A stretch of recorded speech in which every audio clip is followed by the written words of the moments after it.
Assalamualaikum warahmatullahi wabarakatuh. Apa kabar teman-teman semua?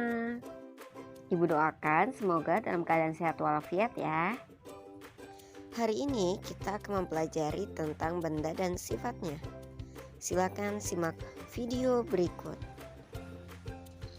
Berdasarkan wujudnya, benda-benda yang ada di sekitarmu dibedakan menjadi 3, yaitu benda padat, benda cair, dan gas. Dapatkah kamu menyebutkan nama benda padat, benda cair, dan gas yang ada di sekitarmu? Apabila kamu perhatikan, benda-benda itu mempunyai perbedaan. Perbedaan-perbedaan itu menjadi ciri dan sifat masing-masing kelompok benda.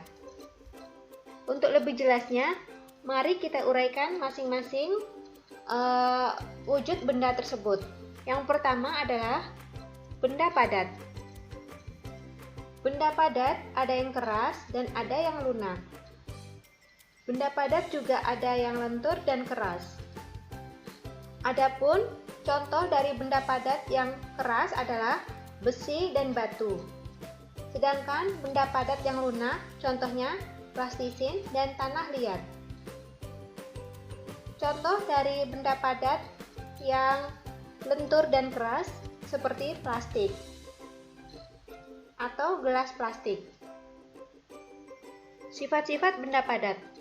Adapun sifat-sifat benda padat antara lain, yang pertama adalah benda padat memiliki massa. Benda padat memiliki massa tertentu. Hal itu dapat kamu buktikan dengan cara menimbang benda padat di sekitarmu.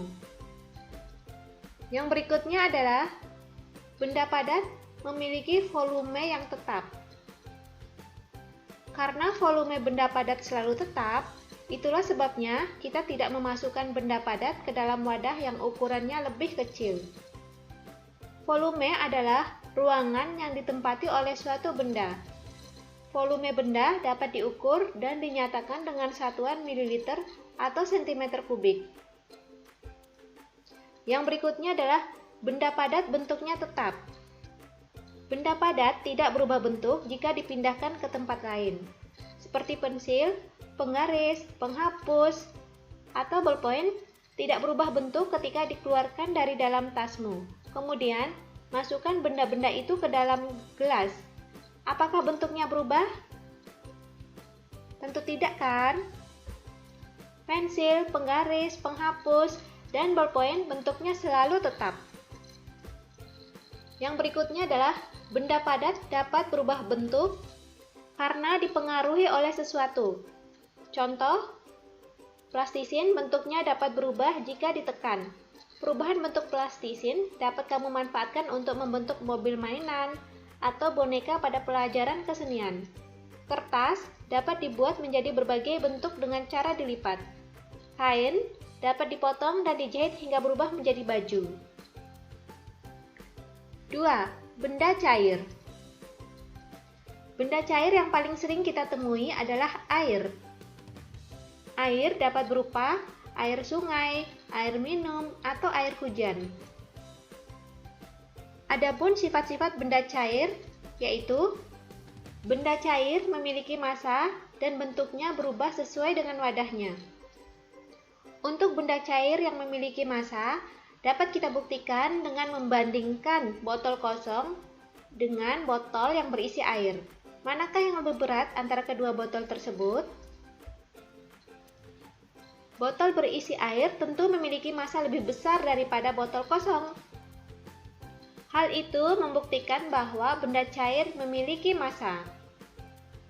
Yang berikutnya adalah bentuk benda cair berubah tergantung pada wadah yang ditempatinya dan jumlahnya tetap. Hal ini bisa dibuktikan dengan kita memasukkan air ke dalam botol dan ke dalam gelas. Bagaimanakah bentuk air tersebut? Tentu bentuk air akan berubah tergantung pada wadah yang ditempatinya. Berikutnya adalah benda cair memiliki volume yang tetap. Benda cair dapat diukur dan dinyatakan dengan satuan liter. Adapun pengertian volume adalah ruangan yang ditempati oleh suatu benda. Yang berikutnya adalah permukaan benda cair yang selalu tenang, selalu datar. Dalam keadaan tenang atau seimbang, permukaan air akan menunjukkan permukaan yang datar. Kamu dapat buktikan hal ini pada botol yang diisi air. Pada keadaan botol tegak, miring, atau rebah, permukaan air selalu datar. Sifat tersebut dimanfaatkan oleh para tukang bangunan untuk memastikan bahwa ketinggian tembok dalam suatu bangunan telah benar-benar datar. Alat khusus yang biasa digunakan untuk mengukur datar atau tidaknya tembok tersebut dinamakan waterpass. Ada dua jenis waterpass yang biasa digunakan, yaitu waterpass yang berbentuk selang dan waterpass yang berbentuk batang. Sifat yang berikutnya adalah benda cair mengalir ke tempat yang lebih rendah. Sifat air yang lain adalah bergerak ke segala arah dari tempat yang tinggi ke tempat yang rendah. Contohnya adalah air sungai. Air sungai berasal dari mata air yang terletak di pegunungan. Air tersebut akan mengalir terus menelusuri lembah. Akhirnya, air sungai sampai di laut. Contoh lainnya adalah air terjun. Namun ada juga air yang dapat mengalir dari tempat yang rendah ke tempat yang tinggi, yaitu dengan menggunakan alat. Contohnya, air dari dalam tanah dapat dinaikkan ke bak penampungan dengan menggunakan pompa air. Dari bak penampungan, air dapat dialirkan sesuai dengan keperluan. Sifat benda cair berikutnya adalah air meresap melalui celah-celah sempit. Zat cair dapat meresap ke dalam celah-celah sangat sempit. Contohnya, naiknya minyak tanah pada sumber lampu tempel, sehingga lampu itu menyala. Naiknya minyak tanah pada sumbu kompor, sehingga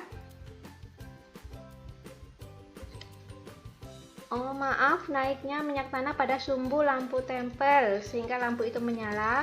Kemudian yang berikutnya adalah naiknya minyak tanah pada sumbu kompor sehingga kompor dapat menyala. Contoh lainnya adalah naiknya air pada musim hujan sehingga dinding rumah basah. Kemudian naiknya air tanah melalui akar dengan pembuluh-pembuluh tumbuhan. Kemudian air menggenang dapat diserap dengan kain pel, spons, atau kertas isap. Dan yang berikutnya adalah cairan tinta yang tumpah dapat diserap oleh kapur tulis atau kertas isap. Peristiwa meresapnya zat cair pada celah-celah sempit disebut kapilaritas.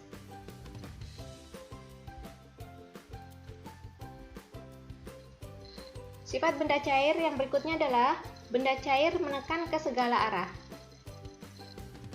Hal ini dapat dibuktikan dengan membuat lubang pada botol plastik. Masing-masing lubang tersebut berjarak 2 cm dari bawah ke atas. Kemudian, tutuplah ketiga lubang itu dengan selotip dari bawah ke atas. Isi botol itu dengan air hingga penuh. Setelah itu, lepaskan selotip yang menempel pada botol secara bersamaan. Perhatikan apa yang terjadi. Ketika selotip dilepas, air memancar dari tiap lubang yang ada pada botol. Namun, jarak pancaran air dari tiap lubang tidak sama. Lubang yang paling bawah memancarkan air paling jauh. Hal itu terjadi karena bagian bawah yang berisi air mendapat tekanan yang paling besar. Besar kecilnya tekanan zat cair bergantung pada kedalamannya. Dengan demikian, dapat dikatakan air menekan ke segala arah. Sifat yang berikutnya adalah benda cair melarutkan zat tertentu. Contohnya, bila kita melarutkan gula pasir ke dalam segelas air. Saat kamu mencicipi, apakah yang kamu rasakan? Manis. Hal itu berarti gula sudah tersebar merata ke seluruh bagian air. Campuran yang serba sama seperti air dan gula itu disebut larutan. Dalam larutan air gula, Gula pasir disebut zat terlarut, sedangkan air disebut zat pelarut. Selain gula, ada juga benda padat yang dapat larut, antara lain garam. Yang ketiga adalah gas. Benda atau zat gas yang paling sering kita temui adalah udara. Udara tidak dapat dilihat, tetapi dapat kita rasakan keberadaannya. Hal ini kita dapat membuktikannya pada saat kita bernapas. Kita dapat menghisap dan menghembuskan udara, atau ketika kita berada di depan kipas angin yang bergerak, kita dapat merasakan adanya udara yang bergerak. Udara yang bergerak disebut angin. Adapun sifat-sifat dari gas antara lain, gas menempati ruangan. Gas memenuhi seluruh ruangan yang ditempatinya. Contoh, ketika botol berisi minyak wangi ditutup, kamu tidak dapat mencium harumnya minyak wangi. Hal itu disebabkan udara yang mengandung minyak wangi terhalang oleh tutup minyak. Setelah tutup dibuka, bau harum dapat tercium dalam ruangan. Sifat gas berikutnya adalah gas bentuknya berubah-ubah. Gas memiliki bentuk yang berubah-ubah sesuai dengan tempatnya. Sifat yang berikutnya adalah gas menekan ke segala arah. Itu artinya udara juga dapat memberi tekanan ke segala arah. Untuk membuktikan tekanan udara, kita dapat mengambil sebuah balon, kemudian meniupnya. Balon makin lama makin mengembang menjadi besar. Jika disentuh, makin lama makin terasa keras. Semua itu disebabkan oleh tekanan udara yang ada di dalam balon. Demikian juga yang terjadi pada ban sepeda, ban motor, dan ban mobil. Dengan dipompa, ban dapat lenting dan dapat menahan beban yang ada di atasnya. Nah, sekarang teman-teman sudah paham kan tentang sifat wujud benda? Semoga video tadi bisa memberikan manfaat untuk teman-teman semua. Terima kasih. Wassalamualaikum warahmatullahi wabarakatuh.